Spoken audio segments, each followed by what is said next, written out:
नमस्कार बंधुरा test based रेसिपिते सबाइके स्वागत। गरमेर हालका पातला निरामिष एक सुस्वादु रेसिपि शेयर करब। गरमेर दिने प्रथम पाते गरम भाते এই रेसिपि खेते किन्तु अनबद्य। और आजकेर रेसिपिटा किन्तु एक तेतोर रेसिपि। যারা তেতো খেতে পছন্দ করে না, বিশেষ করে বাড়ির ছোটরা, এই রেসিপিটা বানিয়ে নিলে তারাও কিন্তু তৃপ্তি করে খাবে। আর এই রেসিপিতে কোনো রকম কিন্তু আলুর ব্যবহার নেই। যারা আলু খেতে পছন্দ করেন না বা আলু খাওয়া বারণ আছে, এইভাবে কিন্তু রেসিপিটা বানিয়ে খেতে পারেন। তো রেসিপিটা রান্নার জন্য আমি এখানে কেটে নিয়েছি সজনের ডাঁটা, তার সাথে নিয়েছি লাউ। আর লাউয়ের টুকরোগুলোকে ঠিক এই রকম টুকরো করে কেটেছি, খুব বেশি বড়ও না আর খুব বেশি কিন্তু ছোটও না। আর কেটে নিয়েছি করলা, তবে উচ্ছে দিয়েও কিন্তু এটা করা যেতে পারে। আর করলাগুলোকে একটু এরকম মোটা আর বড় টুকরো করে কেটেছি আর ভেতরের শক্ত বীজটাকে ফেলে দিয়েছি। ভিজিয়ে নেওয়া ছোলার ডাল আমি সামান্য একটু আদা দিয়ে বেটে নিয়েছি। আর ডালটাকে কিন্তু একটু শুকনো করেই বাটতে হবে। এবার এই বেটে নেওয়া ডালের মধ্যে স্বাদ মতন লবণ, একটু হলুদ আর একটু কালো জিরে দিয়ে ভালো করে ডালটাকে মেখে নেব। আর ডাল যদি খুব ভালো করে মাখা হয় তাহলে কিন্তু ডালের বড়াগুলো বানালে বেশ নরম হয়। তো রান্নার জন্য এখানে একটা পাত্রে বেশ খানিকটা জল গরম বসিয়ে দিয়েছি।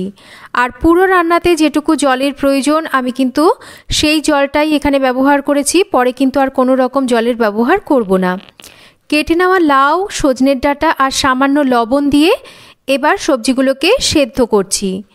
আর লবণটাকে এমন করে দিচ্ছি, লবণ কিন্তু পরে নাও প্রয়োজন হতে পারে, তবে আপনারা অসুবিধা হলে প্রথমে অল্প লবণ দেবেন, পরে চেক করে নিয়ে আবারও দিতে পারেন। তো ঢাকা দিয়ে সবজিগুলোকে সেদ্ধ করে নিয়েছি। তো সবজিগুলো খুব ভালো করে সেদ্ধ হয়ে গেছে। এবার এই পাত্রটাকে নামিয়ে নেব। এবার রান্নার জন্য একটা কড়াইতে তেল গরম করে নেব। খুব ভালো করে তেল গরম হয়ে গেলে বেটে নেওয়া ডাল থেকে ছোট ছোট করে বড়া ভেজে নিচ্ছি। আর বড়াগুলোকে একটু ছোট ছোট করেই ভাজছি, যেহেতু তেঁতোর তরকারিতে ব্যবহার করব। আর বড়াগুলোকে একটু ছোট করে ভাজলে বড়াগুলো দেখতেও ভালো লাগে আর রান্না করলে কিন্তু এগুলো পরিবেশন করতেও সুবিধা হয়। তো বড়াগুলোকে উল্টে পাল্টে আমি ভালো করে ভেজে তুলে নিলাম। এবার কেটে নেওয়া করলাগুলোকে সামান্য লবণ দিয়ে আমি একটু ভেজে নেব। আর করলার মধ্যে একটু লবণ দিয়ে ভাজলে করলাটা তাড়াতাড়ি ভাজাও হয়। আর এই করলার মধ্যে কিন্তু লবণটাও ভালো করে ঢোকে, খেতে ভালো লাগে। তো বেশ একটু লাল করে করলাগুলোকে ভেজে নিয়েছি। এবার এগুলোকে তেল থেকে একটু সাইড করে নিচ্ছি, এগুলোকে কিন্তু আর তুলে নিচ্ছি না। তো এবার ফোড়নটা দিয়ে দেব। তেলের ওপর একটা শুকনো লঙ্কা, একটা তেজপাতা, সামান্য একটু কালো জিরে আর সামান্য একটু রাঁধুনি দিয়ে দিচ্ছি। কয়েক সেকেন্ড ফোড়নটাকে ভেজে নিয়ে 1 চামচ আদা বাটা আর অল্প করে একটু হলুদ দিচ্ছি।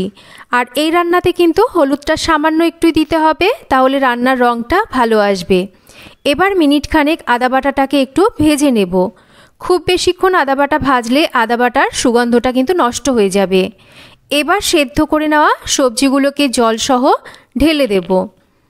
ভালো করে একটু মিশিয়ে নেব। আর এই সময় চেক করে নিতে হবে, লবণটা কম থাকলে কিন্তু লবণটা এই সময় দিয়ে দিতে হবে। তো লবণ আমার এখানে ঠিকঠাকই ছিল। তো আমি এখানে স্বাদ মতন একটু মিষ্টি দিচ্ছি। ঝোলটা ফুটতে শুরু করে দিয়েছে। আর এই সময় দিয়ে দেব ভেজে নেওয়া বড়াগুলো। যেহেতু সবজিগুলো খুব ভালো করে সেদ্ধ করে নেওয়া আছে, তাই এই রান্নাটা হতে কিন্তু আর খুব বেশিক্ষণ লাগবে না। তাই বড়াগুলোকেও কিন্তু এই সময় দিয়ে দিচ্ছি। 4 থেকে 5 মিনিট মাঝারি আঁচে রেখে এবার সমস্ত কিছুকে ভালো করে মিশিয়ে নিয়ে রান্না করতে হবে। তো আমি সমস্ত কিছুকে একটু ভালো করে মিশিয়ে নিয়েছি। আর গ্যাসের আঁচটাকে মাঝারিতে রেখে 4-5 মিনিট রান্না করে নিচ্ছি।